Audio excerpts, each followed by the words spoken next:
So in determining a sentence, the court looks at certain factors, and these are determined by our state law. They are also addressed by the parties in their sentencing memoranda and in the pre-sentence investigation. We start with the gravity of the offense. And here, this offense is almost at the highest possible level. The only higher level offense would be an intentional homicide. And here, this was not intentional. And I think everyone agrees, Mr. Mosley, that you did not set out that day to kill someone, including Ms. Mogensen or her child. But that was the natural effect of your actions. And you did take her life. You took the life of her child as well. And her family is now serving a life sentence of never having her or her child in their lives. And that's why this is a Class B felony. The only higher level is a Class A felony. Again, that would be an intentional homicide. But if you take someone's life in circumstances that for this type of offense indicate an utter disregard for human life, that's what puts you in the position you're in today, which is facing a very significant sentence. It's not in this court's capacity to weigh the value of a human life. Unfortunately, that's the only way the court can enforce the law, is to come up with a number. And frankly, it's disrespectful to Mrs. Mogensen and her child to assign a number to the value of her life and the value that it had to this community. But that's the only role the court can play. Nothing I say or order today is going to make this case any easier for anyone. It is only going to bring an end to the legal proceedings, at least here at the circuit court level. But that's why we're at the point we're at. You took 2 lives, and there are significant consequences that flow from that, from your decisions that you made that day.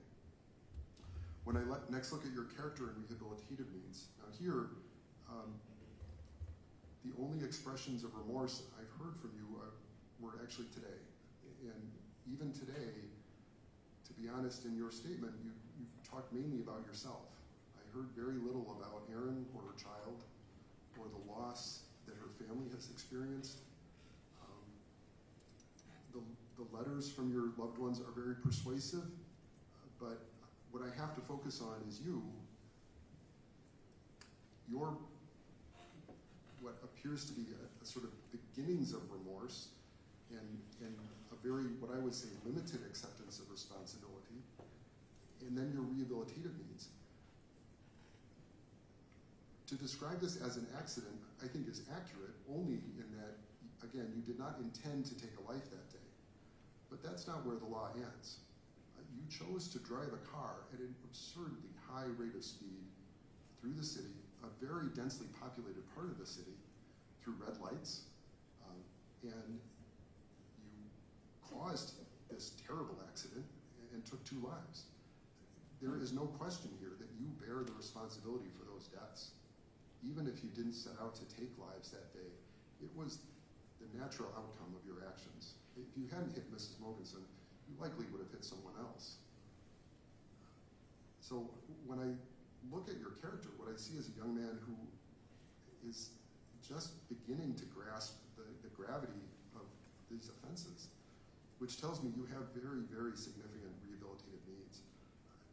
I agree with your aunt that you probably need some mental health treatment, but that will have to be engaged in custody. That brings me to our last factor, which is the need to protect the public, and that is the #1 sentencing objective. When we talk about how our state law defines sentencing, we start with protection of the community, and this is a case where you have shown yourself to be a real danger to this community. You have a limited criminal record, but your criminal record begins as a juvenile and continues through young adulthood right up to where we ended in November of last year with this terrible offense. You've been in custody since then. The fact that you were in contact with law enforcement on a regular basis and on probation, and that those probationary orders apparently were completely unsuccessful redirecting your conduct shows me again, very forcefully, that you have very, very significant rehabilitative needs. So when we talk about protection of the community, this community is absolutely outraged by cases of this type. It is not an exaggeration to say I've had a series of cases very much like yours, one after another, since I started in this rotation just over a year ago. And I've had so many, it's starting to get difficult for me to remember the facts of each case. Some stand out, yours stands out, because you took the life of a young woman who was about to become a mother. That is a tragedy of this almost incomprehensible gravity. Another case I can remember is a young woman about your age who took the lives of 5 members of her own family because she was driving recklessly at high speed through the city and crashed. I have another case, a young man not much older than you who took 2 lives in a crash and seriously injured other people in the same crash. Those are just the few I can remember off the top of my head, but there have been several others, unfortunately. And this community is absolutely outraged by these cases. I don't have an explanation for why reckless driving has grown so rapidly and so suddenly as a thing, but it is something people in this community have to deal with every day now. The city is installing speed bumps and traffic circles to try to slow cars down, and it is having some effect. But that's only on side streets. On the main roads, like the road you were on, that's a completely impractical solution. What we have to see is people slowing down.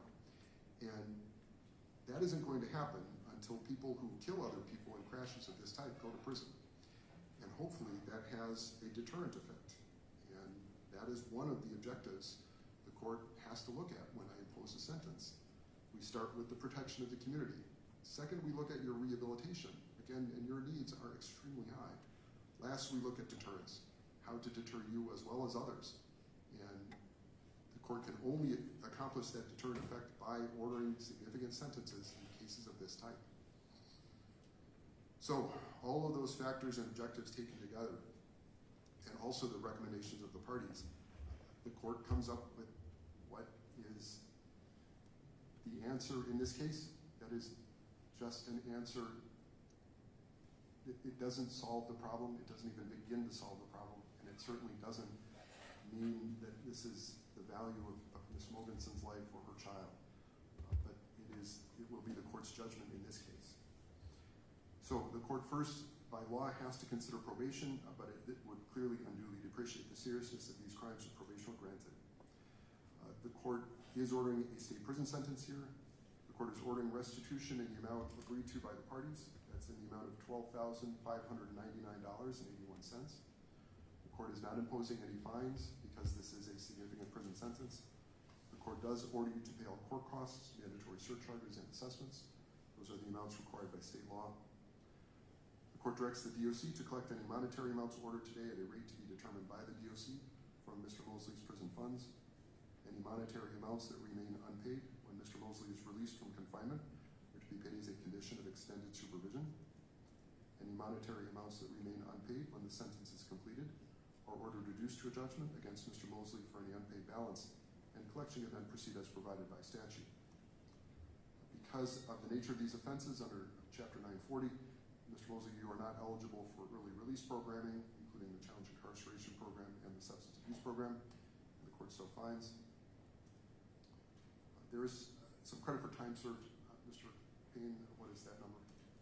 Judge, I have 57 days of not being concurrent to his revocation. And if Frank concurrent to revocation, we have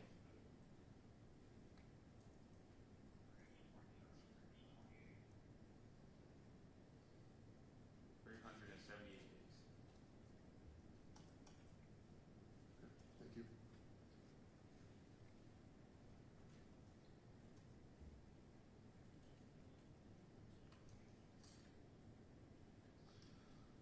All right.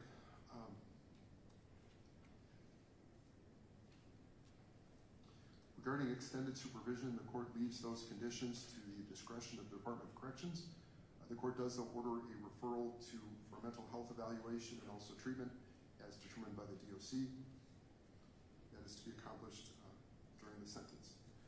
So with regard to the sentence, the court orders as follows. Now the PSI writer made a very significant recommendation. The state essentially adopted that recommendation with some changes. I agree that is the appropriate sentence here. And so the court is ordering as follows. As to count 1, the court orders, this is consecutive to the current revocation, 20 years of initial confinement and 5 years of extended supervision. That is to be followed by count 2, which is consecutive, 20 years of initial confinement and 5 years of extended supervision. Counts 3 and 4, which both also involve the death of Mrs. Mogensen. For counts 3 and 4, these counts are to be served concurrent with count 1. The court orders a total of 5 years of initial confinement and 5 years of extended supervision. That's on count 3. Concurrent with count 1. On count 4, the court orders 4 years of initial confinement and 4 years of extended supervision.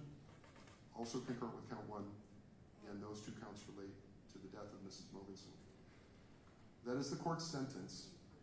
Sir, the court is granting credit for 57 days time served, because again, this is consecutive to the current revocation. That would be applied to count 1. You have the right to appeal. Any notice of intent to pursue post-conviction relief must be filed by the clerk of this court within 20 days of sentencing. Your lawyer must continue to represent you until your decision to seek post-conviction relief or not is made. If you wish to seek that relief, your lawyer must file that notice within this 20-day time period. You'll receive a copy of this written explanation of the term that sentence. Parties, anything else for the record? Mr. Lonsky?